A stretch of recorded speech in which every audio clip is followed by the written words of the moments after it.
Featured Fridays. This is a non-Mary Kay event.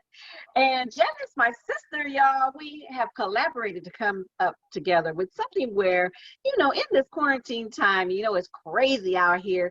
We need something Mhm. where we can just collaborate and enjoy one another, have a glass of whatever, and just kick back and relax and just collaborate with one another, just like back in the old times. I remember back in the day when we had the old mixers. They called them the Mhm. mixers. We would go Mixers. after work. Hmm. I used to work at First National Bank, and we used to go after work for the appetizers mainly. I But know, we would right? meet, Good we would meet appetizers. people, and we would swap business cards. And I've met a lot of people by doing that, and I've had some long time loyal clients from doing that as well. So we just wanted something non-Mary Kay, but I am in Mary Kay. I run my business with Mary Kay Cosmetics.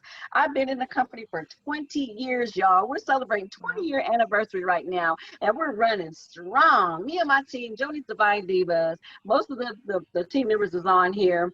Man, we are running to the finish line. This is our final four. We got August, September, October, November, and December to finish it on out. We're going to rock it on out to be our national sales director's #1 team. And we've been doing good. We love it. We're just out reaching people, meeting people, being a blessing to their families. Prior to Hmm. this, I was a business banker, and I've been doing that for over 25 years. And I got fed up, y'all, with the corporate world. I just got fed up with the corporate plantation. I said, now, Lord, there's got to be something better than this. And I love what I did. Don't get me wrong. I love the people that I helped, and I love what I did. But it was the corporate politics that got on my nerves, y'all.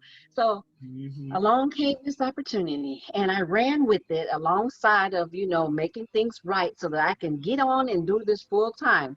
And God has blessed me just with that. And so, without further ado, I'm going to introduce my sister Janice Branto. She is the co-host tonight, and she's going to introduce our special guest. And we're so excited to have her, Princess Cullum. Take it away, Janice. Well, thank you very much. And I wanted to welcome each and every one of you because I know sometimes on Friday, all you want to do is get your glass of wine and get in your bed. So thank you for coming. I appreciate it. I am Janice Branto, and I have been building my business for the second time around since May 2020 with Mary Kay Cosmetics. And I am excited about the opportunity to just collaborate and mix and mingle with lovely ladies and get to know people and to grow myself. I started because I got laid off early on in the year due to COVID-19, and Mary Kay offered an online only type business, e-commerce business, and I was like, that is something that I can do. But I know one of the reasons why I wanted to continue to build with Mary Kay is because I had my dream job, but I had a monster of a boss. And when you have that type of management breathing down your neck all the time, it just beats you up, beats your self-esteem. And so one of the things that I love about this company, Mary Kay, says to put your faith first, then your family, and then your career. And I love that because those are guiding principles of mine. And, that to me is how you grow. And so we decided to do a mix and mingle, share our platform so we can just grow our collaborations. One person may know how to do something, another person may know how to do something, and we can bring them together. So we are bringing together my longtime friend, Princess Cullum. We've known each other, since college? Oh my gosh. Yeah. Just a couple years ago. Just a Yeah, couple just a years few ago. years ago. A few years ago, because we're getting young. Yeah. And Right. we, Right. we went to the University of Nebraska, Lincoln together in the journalism college and had to wither that storm, wither that prejudiceness and all of that together.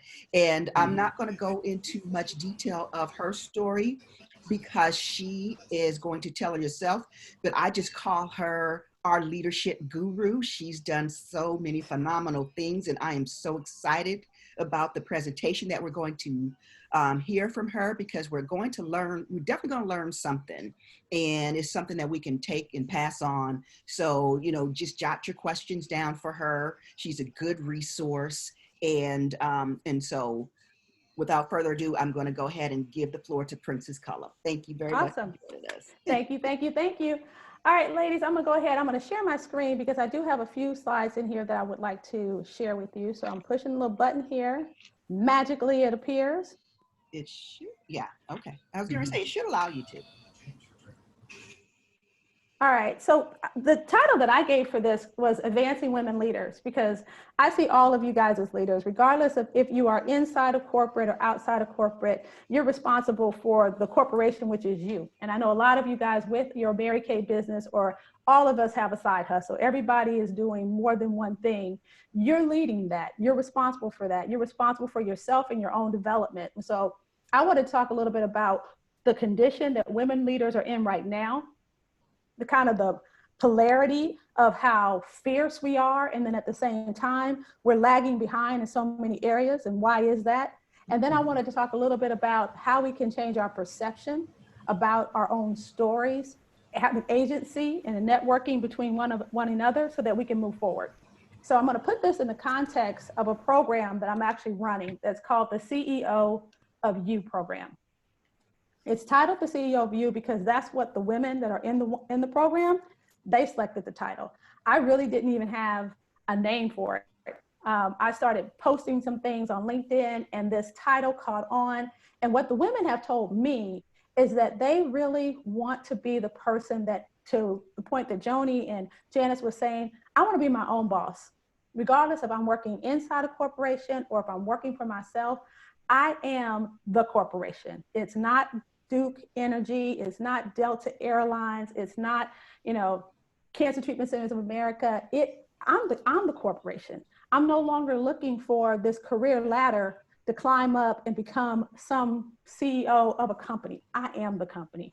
So how do you do that? Then how do I continue to build my brand so that I can continue to be relevant and I can continue to sell myself regardless of who I want to sell myself to, whether it's, again, Delta, or if I want to sell it at Mary Kay, I need to be able to manage my own business. So we started a program. We are in our second month. And in this program, we do a lot of things around helping women develop themselves from a relationship standpoint, from a career standpoint, from a health standpoint, and from a value standpoint. So I'm going to take pieces of the program and kind of test out a couple of things with you guys and see what you think about it. One of the things we always do is we want to get kind of in our minds. We want to get our mind right. So we always start with a check-in. So with that check-in, I really like to start with a meditation. And I know that people have different opinions of meditation. Some people love it. Some people hate it. They're like, I can't get those thoughts out of my mind. I can't sit still and think about just one thing. That's the whole purpose. It's not that you have to think about one thing. It's that when that comes, you recognize it, and then you go back to doing what you want to do. So I'm going to challenge us to do just 1 minute meditation. So all I'm asking that you do for 1 minute is to close your eyes and to concentrate on breathing in and breathing out. So if you would, go ahead and start, and I'll keep time.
All right.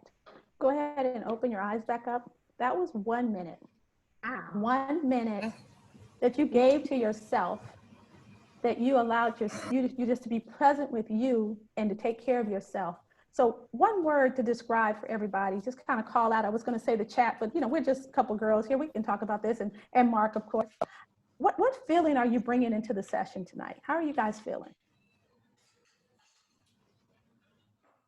A little weary. Weary? Mhm. Anxious. Anxious? I don't know why. I I just was want to let you know exhausted. Oh, go you're ahead, exhausted. Joni. I was really exhausted. Mark bowed out, so it's all ladies now. We can let loose. He said he didn't want you to feel weirded out because it's all women. Well, we I'm tired. appreciate Mark. Mhm. But I was exhausted. How about you, Janice? What are you feeling? What's the word you have for tonight?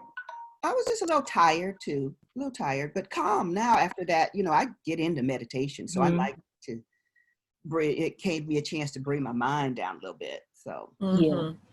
That's exactly it, isn't it? I mean, it's the ability to leave wherever we were before we came into this conversation and to become present with where we are right now. So we can really get everything out of this moment that we're supposed to. If we're still holding on to, like I was, the conversation I had earlier with my daughter who's really struggling with online education, the fact that my husband's traveling through this crazy country and, right. gonna spend the night at a hotel. And so we, thinking about all that.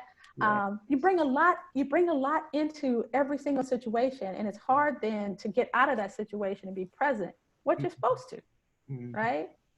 So thinking about women's advancement and thinking about women's leadership, especially how I framed it, like forget about the titles, forget about the corporate ladder. You are a leader. You're a leader in everything that you do. Does that bring up any questions, or does that make you think about, well, this is something that when I think about leadership, I'd really like to talk about tonight. So I just kind of want to open the floor to say, what questions would you have, or what information would you want us to talk about tonight? Now, I know you and I talked a little bit about your program, so I would like to learn just a little bit more about that holistic leadership style. So, Okay. yeah, you can bring that Definitely kind of to light. Will do. All right. Anybody else? I feel I'm kind of new at this, but that holistic, having a balance, with what you do outside of your job Okay. or your That business, sounds- if you have your own business. Makes sense. Let's do it. So this is I love quotes. And so every time I talk to people, I like to bring in a quote. Michelle Obama's my girl. She don't know it, but she's my girl. No, that's right. Yeah. All right. Me and everybody else, right? Right. Yes. So this is something that she said I think is so powerful. She said, people who are truly strong lift others up, right? People who are truly powerful bring others together. What does that mean to you guys when you hear that?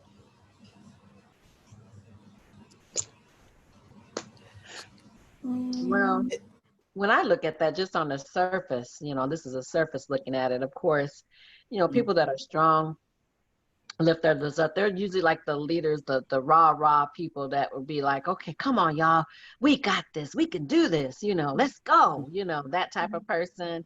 People who are truly powerful bring others together, because of their power, because of the platform that they hold, that can bring people together. Right. You know what I'm saying? Like what we have going on right now with the NBA players. Right. Yes. They're Exactly. saying, should we not play or should we play? Yes, we should play because that's how our power. That's how our platform's gonna be powerful because we're out there in the field. So I'm like, yeah.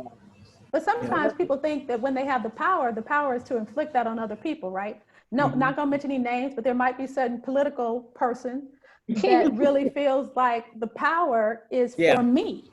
It's not for me to do anything for anybody else. It's for me. Right. And Janice, you talked about a boss that may have that same mentality. I'm the boss now. Right. Everybody's here to serve me. Everybody's here to give, I'm on top. All the rest of y'all just doing what I need y'all to do. Ooh, that's not real power. No, it's not. They not think power. it is, though.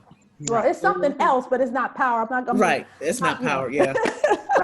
Narcissism. You're recording this, so I'm not gonna say what I really think that is. But that's not power. No, it's not. Right.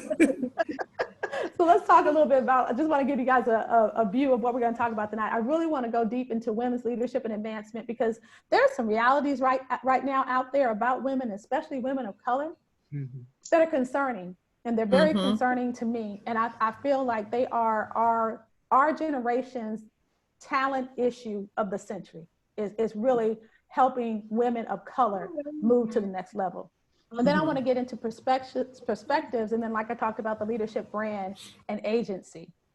So I said I would tell you a little bit more about myself. So the one thing that I believe is that before you stand up and talk and let anybody, talk to you about things, you should know why they're either qualified or passionate to do so. So I have the credentials, right? So I have a PhD in human resource development. I have a master's of business administration from a top 20 business school. I've worked in, my husband and I joke now, Janice, you should get a kick out of this, knowing me for such a long time. My husband and I joke that I'm getting to the point where there's not an industry I have not worked in.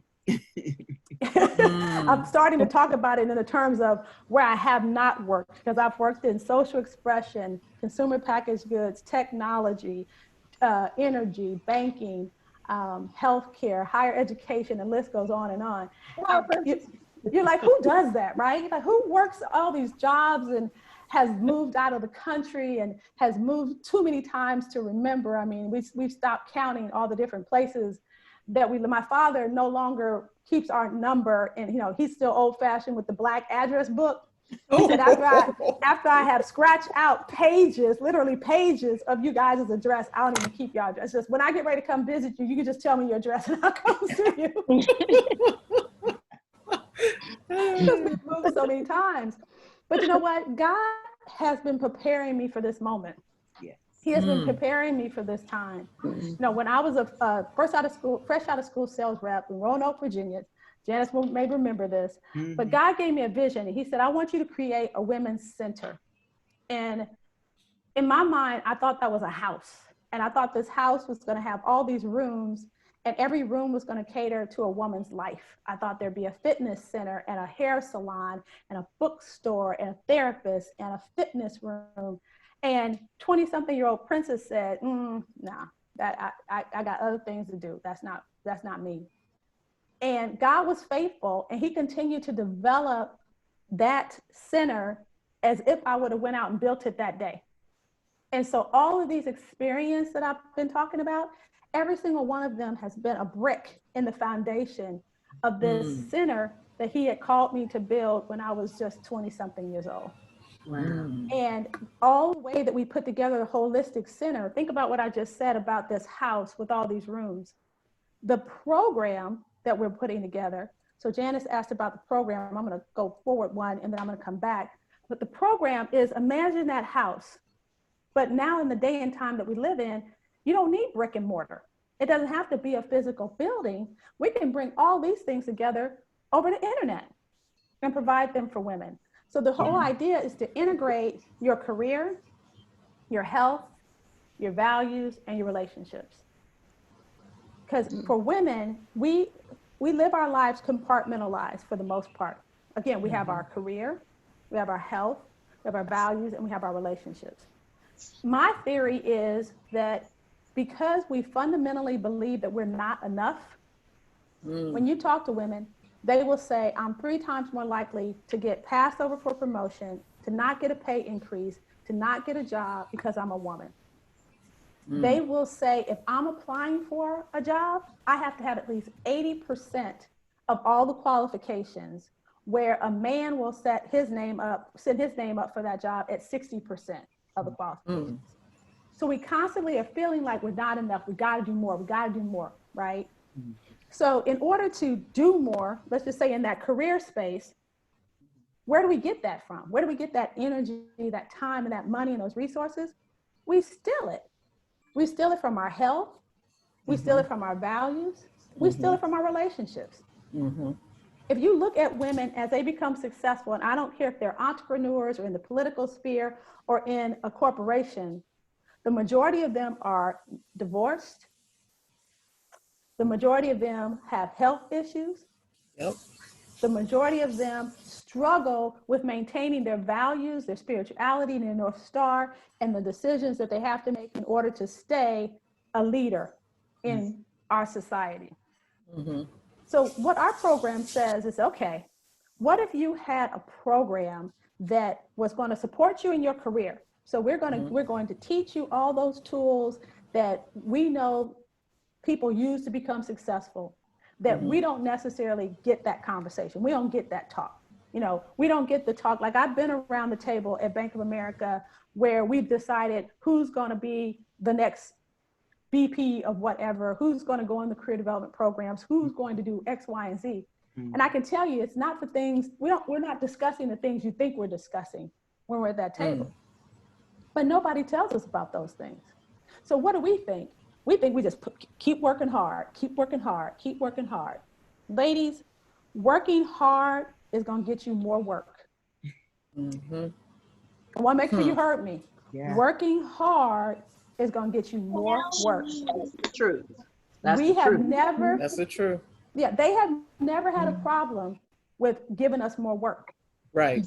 They've never had a problem with us working. The problem comes with the reward, the recognition, the pay. That's where the problem comes in. That's so where the problem. When we think we're just going to do more work, we're just going to work harder. We're just going to work harder. I can tell you at all the tables I've been sitting around in all these companies, somebody's working has never come up as a reason to promote somebody, ever. Ever. Right? It's all these other things that nobody tells you about. So the program is going to tell you about those things, and we're going to support your values, your health, and your relationships so that they can coexist while you're pursuing your career. So you don't feel like you have to cannibalize them in order to feed the beast, right? Right. And so what that looks like is there are assessments that we give women so that you can become truly aware of, you know, how do I show up? I know what my intention is, but how are others experiencing me? For the health portion, we actually give you lab work.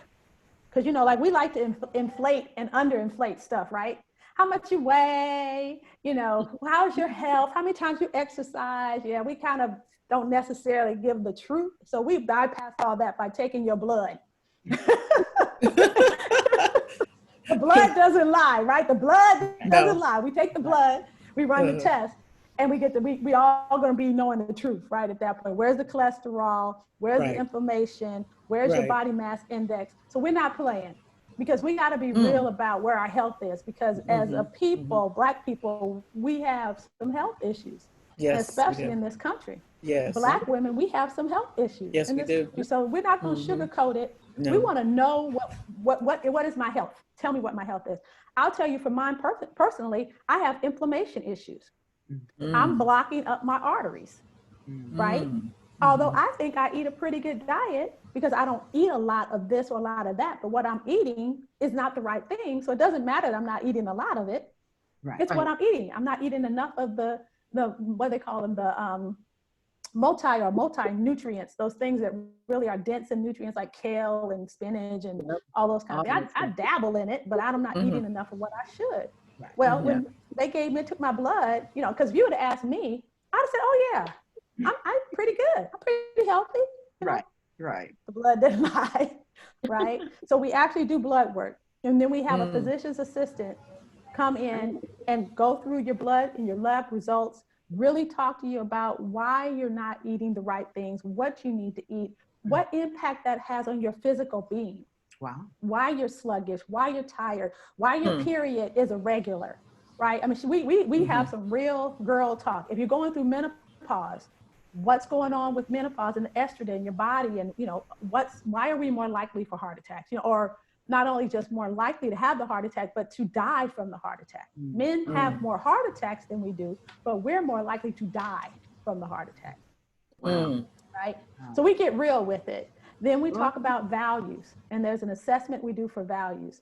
And we spend the last program on values, because that's the North Star. That's your purpose. That's your why. That's all this other stuff is in support of, why am I here? Why am I getting up every day and doing what I need to do, right?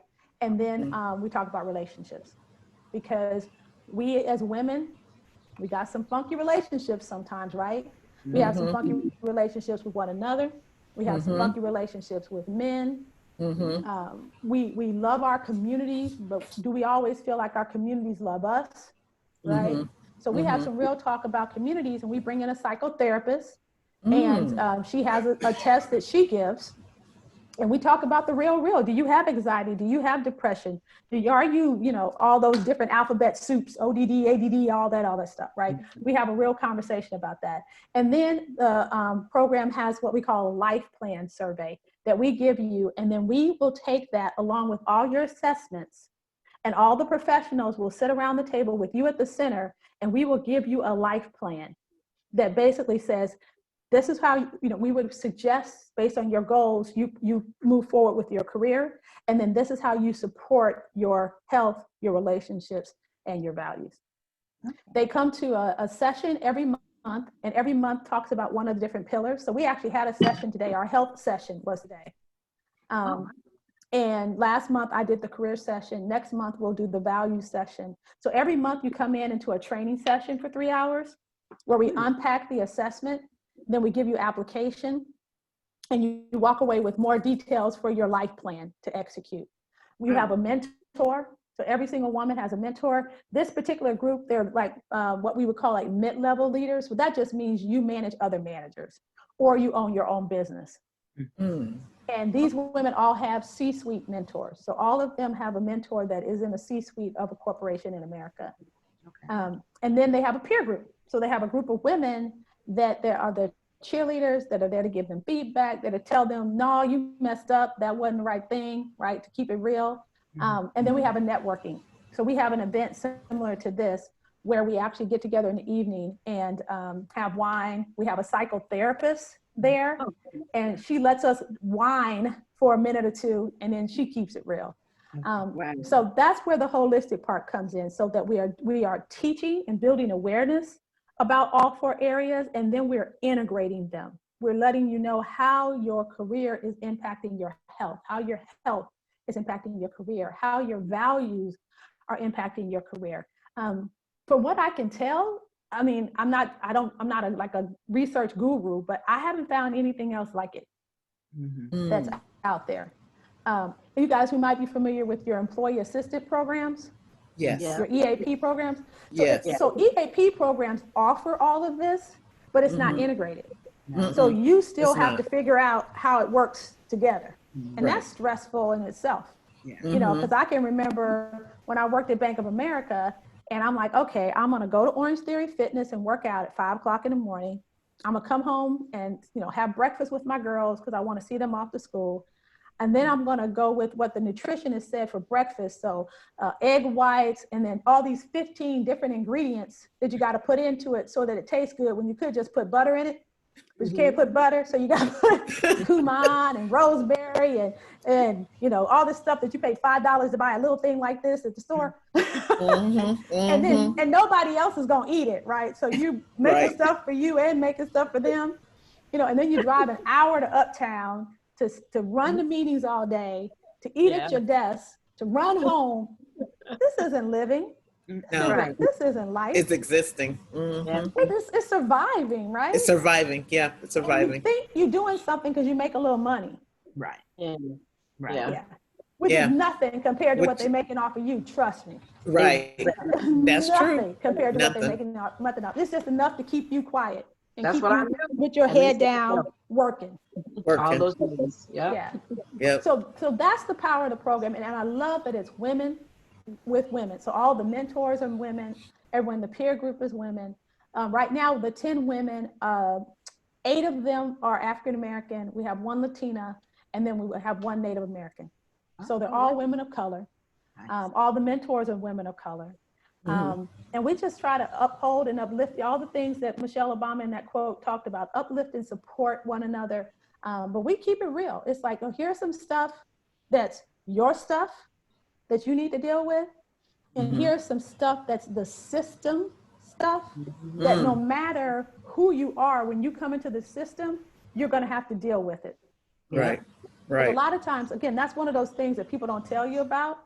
And so we're busy fighting things that are part of the system that you're never going to impact. We're wasting energy fighting the system where there are true issues, that there is bias in the system. Oh, yes. But right now they got us fighting and spotting at everything, Right. So So I definitely recommend the program. We're doing a pilot right now. This, like I said, we're in our second month. We're going to graduate this class in October. And then our goal is to start a new program the first of the year after we gather all the new learning about this program. So, you know, I'm putting things out there on LinkedIn about it, or definitely I'll give you my email address if you're interested in it. Just let me know. Yeah. Okay. Wow. Any questions about that one before we kind of get into some of the other material? Please drop your information in the chat too. You know, that's really good. And then, yeah, well, when you said doing the pilot versus, I mean, not the pilot, the stuff that we deal with versus the systematic separation, we can talk about it later if you're still in the middle of your, you know, your presentation. Those questions. Well, you know what? We can talk about that even here. So here's my question, and we don't have to do chat. We can just kind of say it out loud. Why do you think proportionally fewer women than men advance into upper leadership positions, regardless if it's a small nonprofit, government? It doesn't matter. If you guys have been watching the news, you see all of the first all over the place. Why do we have so many firsts in 2020, right? So why do you think that the fewer women than men advance to upper leadership positions? Because it has been dominated by men. You know, Yeah, you know that song by James Brown, "This Is a Man's World." You know, and you think like, but I think I believe if you think about it, you know, women back, you know, you had the women's suffrage, and I'm just like, my goodness, you know, then the women, you had to have they couldn't vote. I'm just like, and that was, the man decided that. And so it's like, we're just modern day. So even though you see women who are CEOs of Fortune 500 companies, they still had to struggle. I mean, and fight, and then once they're there, it's not like they can like, oh, I've arrived. They can't enjoy it because they're constantly nitpicking. You're to this, you're to that. You're all so, and it's always something, you know, for discouraged, you know, to the point where, okay, this is not worth it. And because I don't know, it's just I think this program here, what you've talked about is awesome, but I think it's because also not all men, some men still view women, I don't know, I think it's a man's insecurities where he feels like, I'm not a man unless I'm over somebody dominating, you know. That's kind of my takeaway of it. Even though you do see more women than we have in the past, there is a struggle to their story. There is a struggle. What we've seen, I so appreciate that. What we've seen over the last 10 years is you've seen this effort to get more women into upper levels of leadership. It has helped white women. It has not helped Black women as much. And the reason why it has not helped Black women is because of intersectionality between ethnicity and gender. Because we're not just fighting it on the gender side, but we're also fighting it on the ethnicity side too. Ethnicity side, yeah. And so there's some literature that came out in 1989. A lady named Kimberly Crenshaw coined this term of intersectionality because she looked at a case where there were women that worked in a manufacturing plant, and they were charging that they were being discriminated against, and they weren't given opportunities to advance. And it went all the way through the court system, and the court system ruled against them because what they looked at is they looked at how women in the organization were doing, white women, and they were doing fine. And then they looked at how ethnic minorities were doing, and in that case, it was mostly men because it was the car manufacturing plant. So the Black men were doing fine, and so the court was like, I don't see what your problem is. What's the problem? What's your problem? Right? And so she said, no, there is a compounding issue when you're Black and you're a woman. Court didn't see it that way. Right? So let me share some other data with you. So here's some information, the good, the bad, and the ugly. So actually women are making a difference.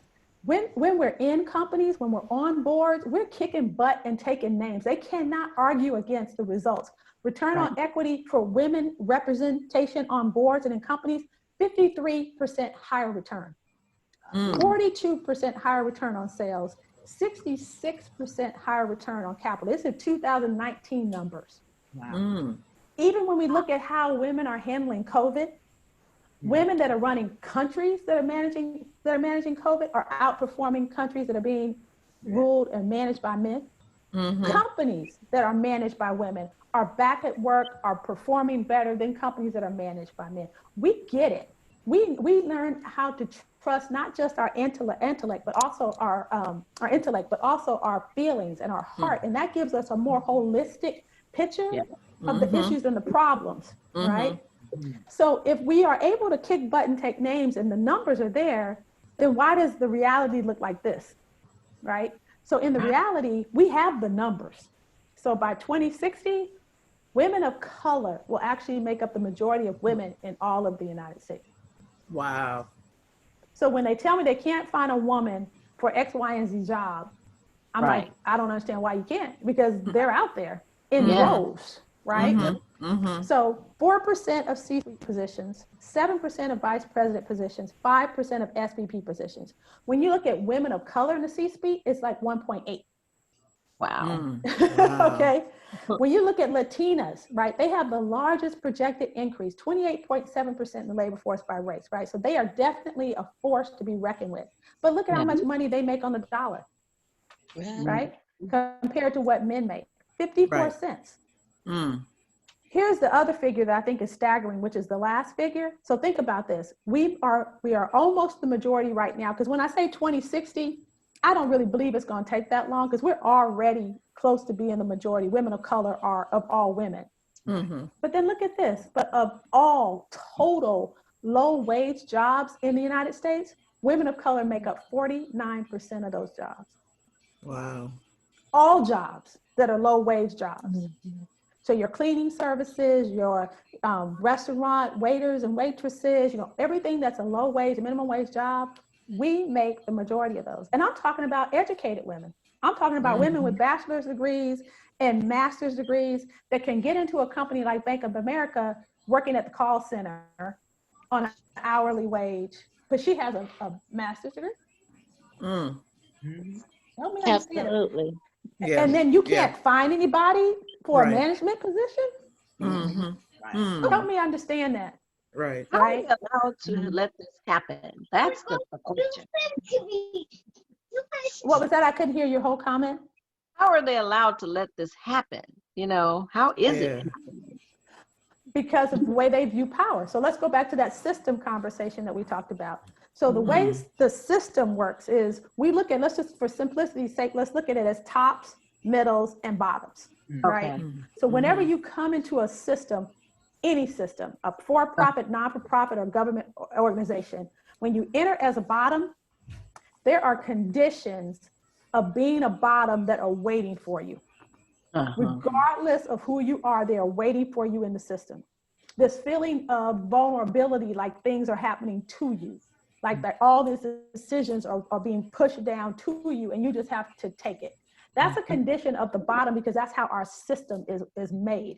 It's made to prefer the people at the top, to preference the people at the top, and everybody else is there in support of the top. That's just how our systems, capitalistic systems in America, are built that way. And everybody experiences that. So even if you're a white male coming into the system at the bottom, you experience that. So that's what the system brings, but then it's compounded if you are a person of color by bias, by racism, by stereotypes, and by prejudice. Right? And so what I find with a lot of women is we are swatting at everything that comes along, and that takes so much energy, and we put up so many barriers that we end up just bowing out. Like some of you guys have said, forget this. This is too much work. I'm not seeing any benefit. I'm out. Right? What I want women to understand is some of those flies you swatting at are the system. You're wasting your energy. Everybody's experiencing those. Don't waste your energy. Understand it. Know what you need to do. There's strategies to get around it, but don't waste your energy there. There's true bias. Let's address the true bias, but not the things that are part of the system. But nobody ever talks to you about that. Nobody ever says, you walking around thinking you crazy, like, man, it just feels like all this stuff that's happening to me, and management just keeps piling it on, and they don't understand what I'm experiencing, and they got us walking around thinking we crazy. Right. Yeah. But what they know that we don't know is that's part of the system, and everybody's experiencing that. So that's why Jamie is walking around do, and she ain't worried about it because she understands that's the system. The system. We thinking it's us. And This so is we good. carrying it around, you know, instead of saying, oh, that's just the system. Unless we're going to bust up the system, which that's not happening anytime soon, that's outside of our sphere of influence. And that's one of those things we just have to accept. This is just so good. Like, I'm just so baffled because we all have gone to college. You know what I'm saying? Right. We have our degrees, and in our minds, some of us think, and most of us think that going to college is the way that's going to bust the system. My dad, he does that, says that all the time. But I've been feeling in my spirit, there's always something we're fighting against. And I felt like, oh, this ain't right.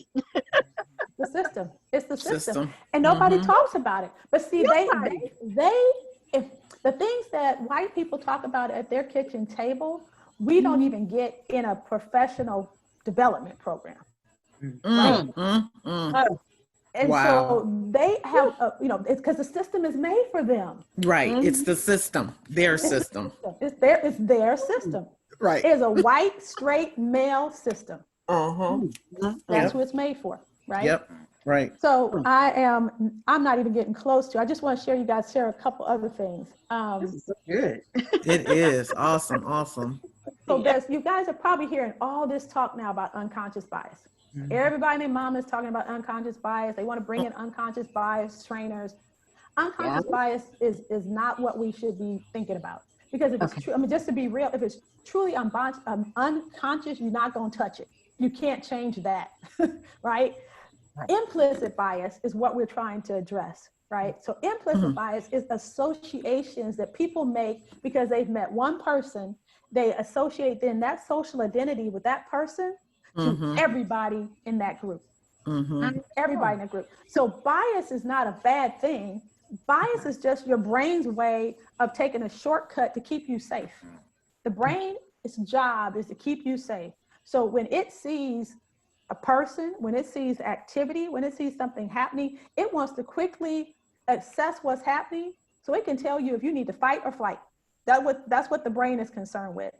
So the fact that people will have had a previous experience, so they start telling themselves a story, and then that's how they deal with you or the situation, that in itself is not a bad thing. What makes it a bad thing are those social identities, those stereotypes, those hate speaks and acts, that discrimination and prejudice. Those are things that they attach to that bias that makes it bad.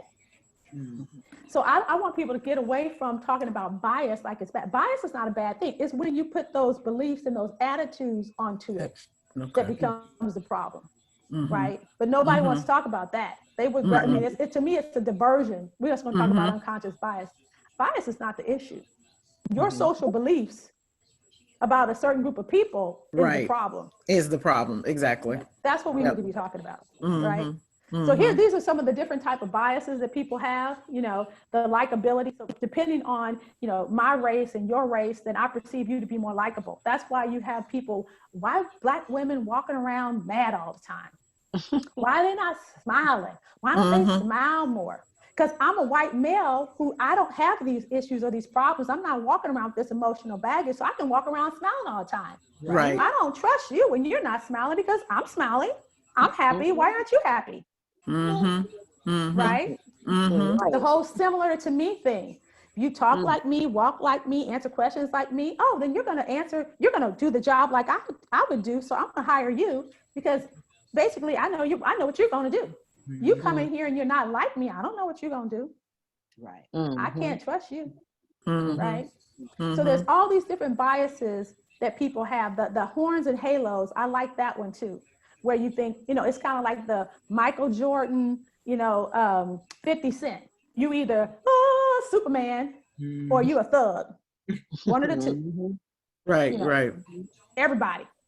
Regardless, you one of the two, right? One of the two categories, yeah. One of the two categories. So there's all these biases that are out there that are fighting against women.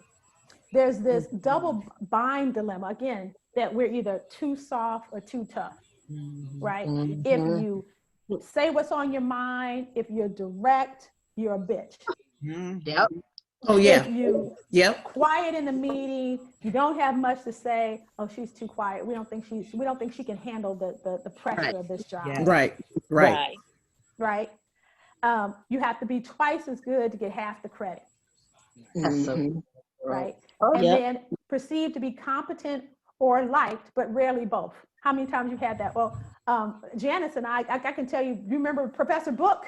Oh Janice? God, yes. Yes. We had Oh. this grumpy old man that was our advertising professor who wanted to pit Janice and I against each other because Janice was the nice one and I was the bitch. And so in his mind, it was like, oh, well, I really want Janice to make it because she's the nice one, but Princess will probably be the one to make it because she's the bitch. He said this in class. You remember Janice when he said that? I don't remember him saying that, but I remember a lot of just stuff like that he did. Yeah. But yeah. He was something else. So, but that's what they do with women. You're either I like you and I'm going to help you out because you're nice. You're nice, so I'm gonna help you out. Or I really don't like you, but you get things done, so I'm gonna give it to you. So it's one of these extremes. I was the one in the middle that they didn't like no me, middle ground. But I was like, y'all weren't gonna run over me either. Right. Yeah. And then what about this bossiness issue? How many times have you guys heard this, right? That women are more bossier than men. Yeah. Research has blown that up. Women are no more bossier than men. And bossy being direct, to the point, being able to make decisions, being decisive. It's just when women do that, it is seen as undesirable. Twice as likely to be called bossy for the same thing. Being perceived as bossiness hurts your promotability for women. Right? It's seen as less popular. How many times have I been around the table where, as we're talking about who we're going to promote, well, people just don't want to work for her. Is this a popularity contest? What? Why are we talking about people don't want to work for her? You know how many men on the floor people don't want to work with? I've never had you guys say that about him. Right. Ever. Right. Right. So this whole bossiness thing. For women, they come up with any and every excuse. They do. They really do. She has children. She has young kids, so she's not going to be at work all the time. Right. Any and everything they can think of, they throw it up. They throw it. Yep. And Harvard just did a whole study on that blew that out the water. PricewaterhouseCoopers wanted to know, why don't we have more women partners? And so they hired Harvard to do a study and then fired them because they didn't like the results they came up with. So the results they came up with said, can y'all hear this notion that women are more natural nurturers and therefore would prefer to be home with their families and taking care of their kids is not true. Men have just as much desire to want to maintain a strong family connection as women do. What Harvard's research found is that men don't get an option to not do that, because it's like, you're the man, you're supposed to be making the money, tough up and make it work. Where women, we even do this to ourselves. So men do this to us and we do it to ourselves. Oh, it's okay. We know you just would rather, be home with your family. Why don't you take this job, some lesser job?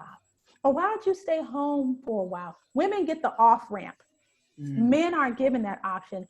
Women are given the off ramp. And that's why we find ourselves bouncing back and forth between, the same layer of a job is because they just ping pong us back and forth, because it's like, oh, well, you should just, just do this. This would help you to stay, be there for your family and everything will be okay. We get the off ramp quickly. I mean, how many times have you guys been in a job where if you even went in to talk to your boss about work-life balance, what did they say? Well, maybe you can't handle this job. Yes. Maybe you should take a lesser position.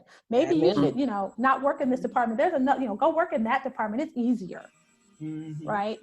Y'all, I got a different point of view, if y'all don't mind me just interjecting that. I'll tell you, because working in the corporate banking world is a whole total different ball game.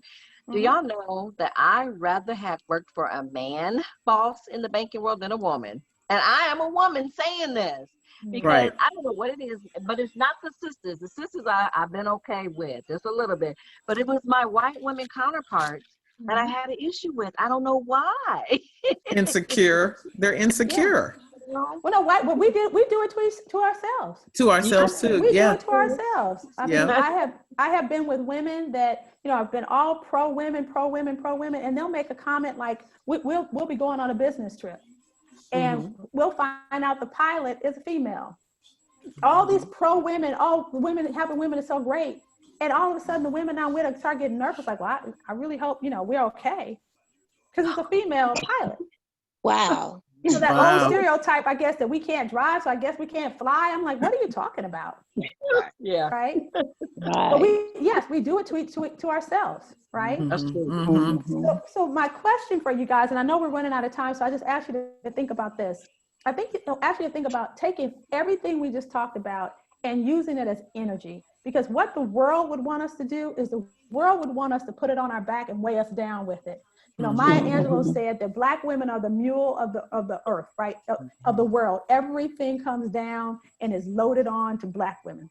And we're expected to carry that load. And what I'm saying is we are so resilient. The fact that we are still here, still moving forward, still making a difference is a testimony to our resilience. So don't wear it and let it weigh you down. Sit it down and step on it. Use it as a stepping stone to lift you up and put you where you want to be and where you need to be. Don't carry it. Step on it and let it lift you up. And the best way that I tell people to do that is to really free yourself from all the constraints that this world has put on you all these years. Telling you you're not enough, telling you can't do it, telling you don't have enough information, you don't have enough degrees or whatever. It's always telling you that you're not enough. But when you were a child, before the world put all of this on you, you believed you were enough. Right? You put on your cape and jump off the chair and believe you. Nobody could tell you couldn't fly. You knew you could fly. So you have to get back to that childlike curiosity and just believe that if you believe it, if you say it, you can do it. Okay. And so I'm going to stop there because I know we're getting over time. What other questions do you guys have? I mean, what thoughts are you guys thinking right now?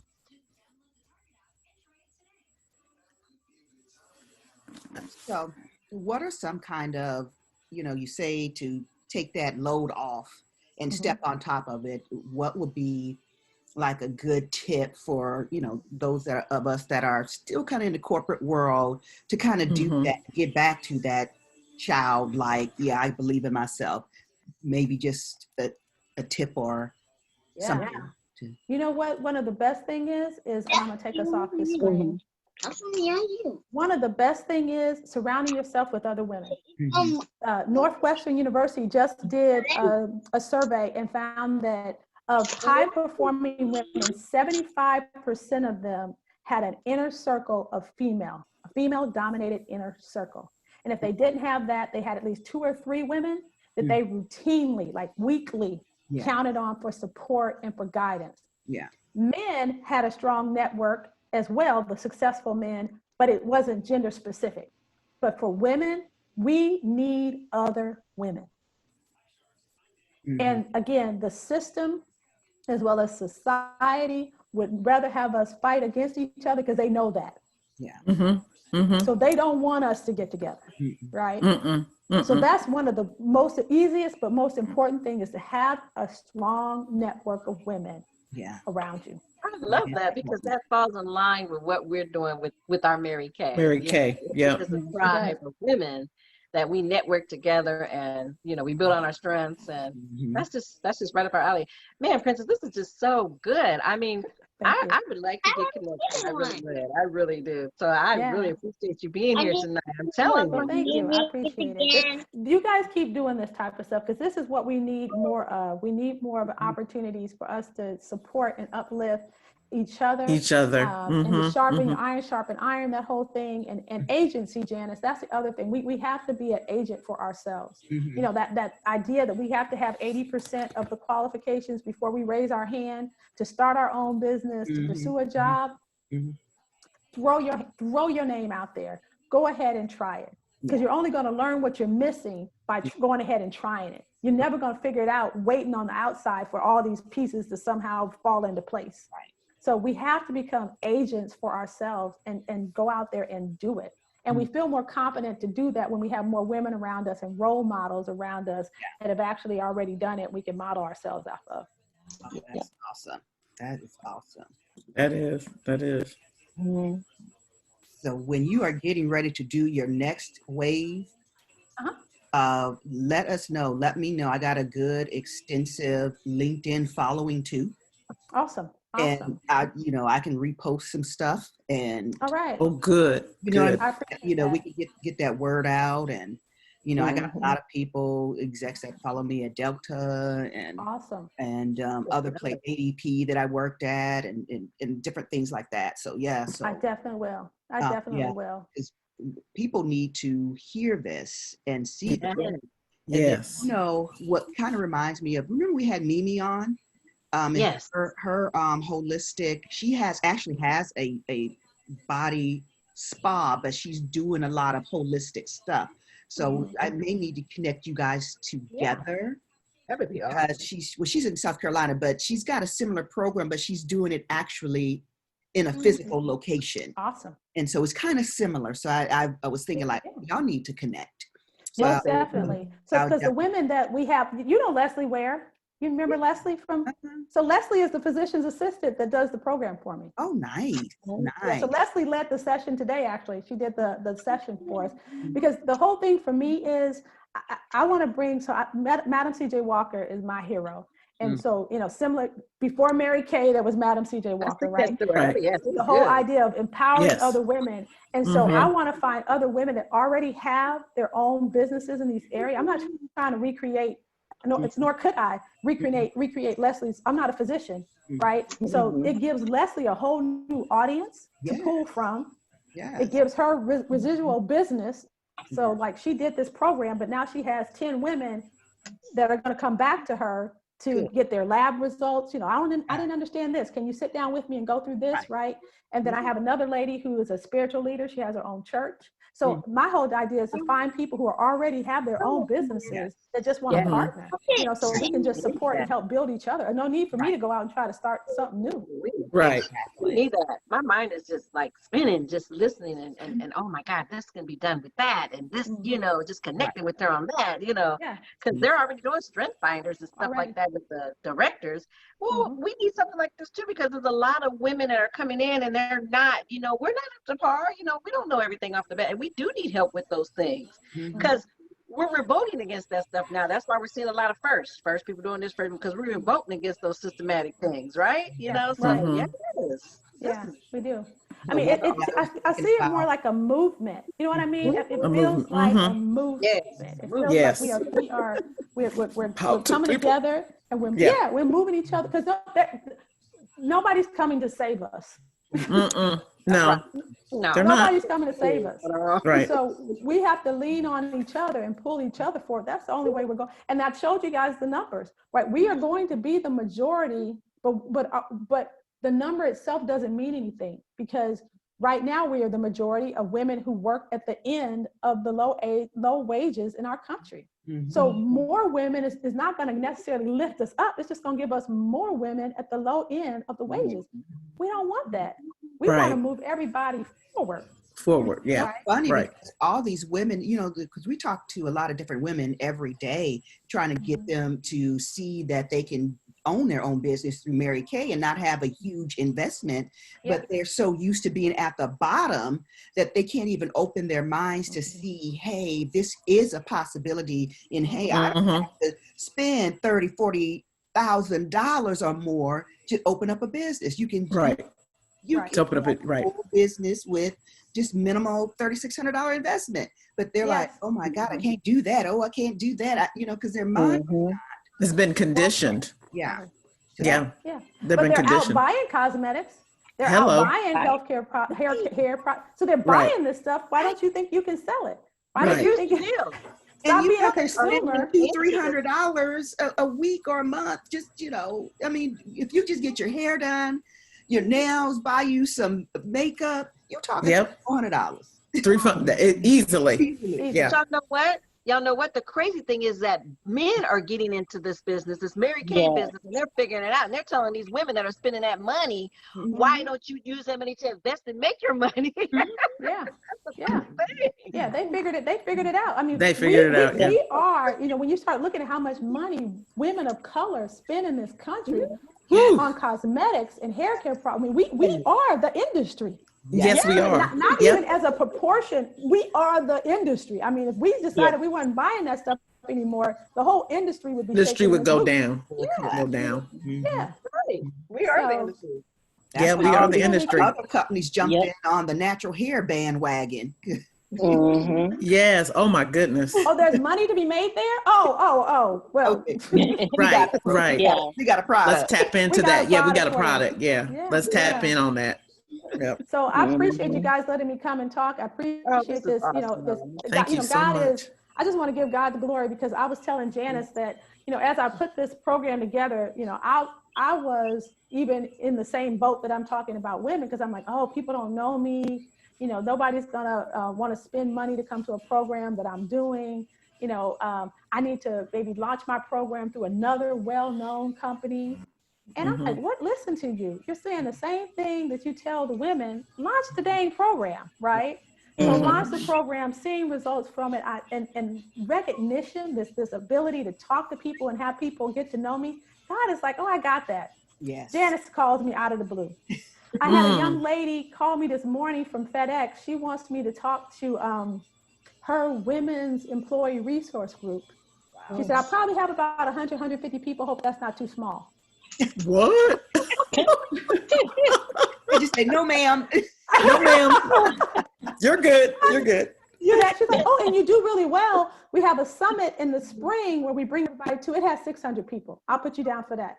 Yes. So I just share that story to say that when we believe, God is just waiting for us Yes. to say yes. Yes. Yeah. He's already got it all lined up. It's Yes, he does. waiting Yes, he for does. us. Yep, he He's does. waiting for us to say yeah. Just wait. That is so awesome. Mm. Yes. Wow. Oh my goodness. Like I said, if I can help you out in any way, I'm here. Use I will. Yes. you know. Well, we Thank would you. love to have your information. Just Okay. make sure we get that, Yes. and Okay. so we can all check it out and pass it on as well, and use Okay. it as our own selves as well. And Okay. I mean, Janice, do you have any closing remarks? I mean, I am good. Thank you so much for everything, Miss No, Princess, I for just being wanted to say here. Yes. I really Thank Yeah. appreciate coming on, Thank you. educating us, and like I said, Mm-hmm. this is recorded and I'll upload it to my YouTube channel, and I'll give you the link, and you can Okay. send people to it so they can kind of get a idea of what you do. If it's somebody that really doesn't, know or want a kind of a preview, they can come to it and see. And I just really appreciate you coming and sharing your wisdom. And I'm thinking this is a phenomenal program, and I know you're going to do well. I know it because Thank it's you. just Oh, yes. God given, Mm. and it's well put together, and it's definitely needed. Even though women may Yes. not know they Mm. need it, but once you start talking and letting them know what is going on, they're like, Mhm. I need that. Yeah. So Mhm. Yep. Yeah. Mhm. Yep. Well, thank you. yes, I keep appreciate Yes. it, guys. keep pursuing it and everything. This is amazing. This is amazing. Yes, it Mhm. is. Thank you. I appreciate you guys. You have a great evening. You Thank You as too, well. Princess. All right. Bye. Thank you. Thanks Y'all for being have Bye, on. ladies. Thank you, everybody. Bye, Okay. everybody. Bye, Stephanie. Bye, guys. Bye-bye. Bye-bye. Bye, Jan. Oh, so cute. She said, I love you. Oh.